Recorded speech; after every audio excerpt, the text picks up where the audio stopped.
With Europe, it's different because Europe is a one big country divided into many countries. But the situation is different in countries like India because we are many countries getting together as one country. So, one nation, one election, one nation, one language, one nation, one religion will not work in such diverse countries. Hi guys, this is Winnie and I'm back with another YouTube video. So in this video, we are going to talk about Rabindranath Tagore's words on nationalism. Now when I actually read Nationalism by Rabindranath Tagore, I felt like his ideas, his thoughts and opinions on nationalism were so relevant for today's India as well. Because we have seen many instances where people call each other anti-nationals, people, boycott things in the name of nationalism. There is a spread of fake news about ancient India. So I felt like it would be interesting to share with you his words on nationalism. So let's get started. Earlier, geographically, we had mountains and oceans acting as a barrier between lands. We could not cross the oceans, we could not cross the mountains, and communication wasn't there, transportation wasn't available. So, people living in a certain area of land had to face the same problem. So, moral culture of brotherhood established this way. But these barriers and boundaries are imaginary now. We can communicate with other people. Communication and transportation is no longer a barrier between lands. So the idea of nation, the idea of brotherhood, and is converted into something that a nation is an organization with people having some power.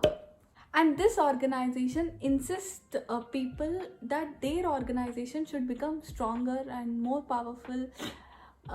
So while constantly running for power and maintaining this organization, the man actually loses his highest moral, which is humanity. In a setup like this, even a person who preaches freedom comfortably does slavery because he thinks that he's doing a duty. And we might have observed many people who are actually genuinely good people, but when it comes to abnormal nationalism, they take away rights of other people. They call people with different names, and they think it's okay because they consider it as a good deed for the country. Now, humans are of two natures. One is the self-love nature.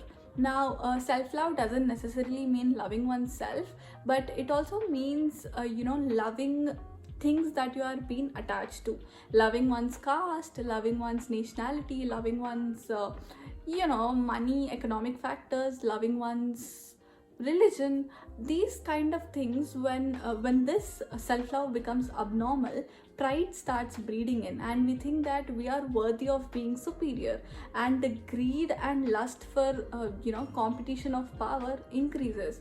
Now Tagore here wrote a beautiful line which goes like, pride in any form breeds blindness. We can also observe this in our education system. Children who go to IITs, IIMs, Ivy Leagues go to the college to develop humanity. They go to the college to develop human life and make equality a reality. But they themselves end up loving that institution. They themselves end up taking pride in that institution, and they look down upon children who are studying in tier 3s. During the Indian struggle for freedom, British wanted to divide Bengal because the nationalist movement in Bengal was too powerful that they got threatened. Now, this angered many people in Bengal, and they started to take part in non-cooperation movement actively. Now, at the beginning, Tagore was also involved in this event. He wrote many patriotic songs and he gave speeches, about the same. But he observed that eventually the event was taking a violent form, with the nationalists actually troubling civilians. This Swadeshi movement involved boycotting of foreign goods, burning foreign products. This is actually hurting the poor in Bengal because they found it very difficult to buy homemade products because they were expensive. So he felt that before boycotting anything, we must create opportunities within ourselves. And he also said that if British has given us freedom at that time, we might be liberated, but we would still remain unfree from poverty. So it's very important to create opportunities first and then, boycott if necessary. India has never had a real sense of nationalism. Now, India is such a diverse country that we always looked at, humanity as an aim rather than nationality. But we tried borrowing the concept of nation from others. But we have to remember that history is different to different countries. And when we try to borrow someone's history, then we fail to protect ours.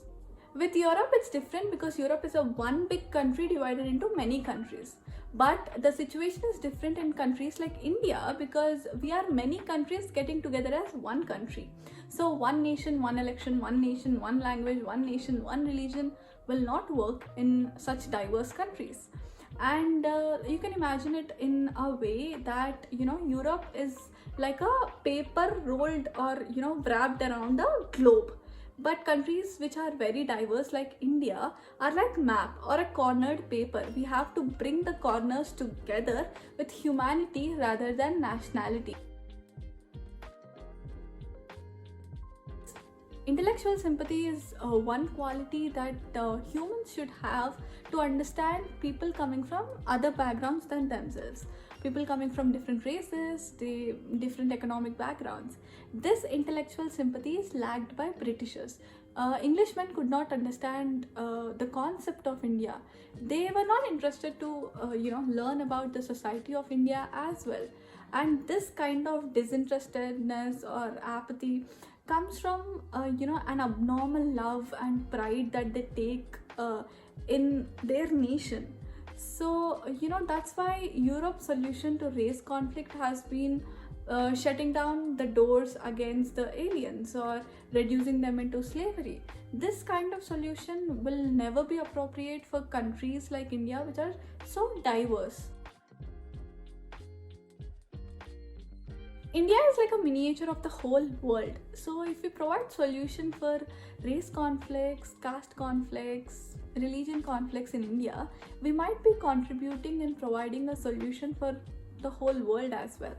So, this solution doesn't merely come from the abnormal feeling of nationality. It rather comes from the feeling of humanity because nation has taken a form of political power and not a social moral. According to the concept of nation, we are all one, we are all brothers and sisters. But in India, no one will accept that everyone has the same common birthright because we feel that people belonging to Dalit community are lesser and belonging to, higher castes are more. There are economic conflicts, religion conflicts. So, being politically free is not an actual freedom when your mind is actually not free. Humanity is like food which builds the body, whereas nationality is something like wine which stimulates the body. In the state of intoxication, the strength is not health and the liberty is not freedom. If you like this video, please like, share and subscribe to Winnie.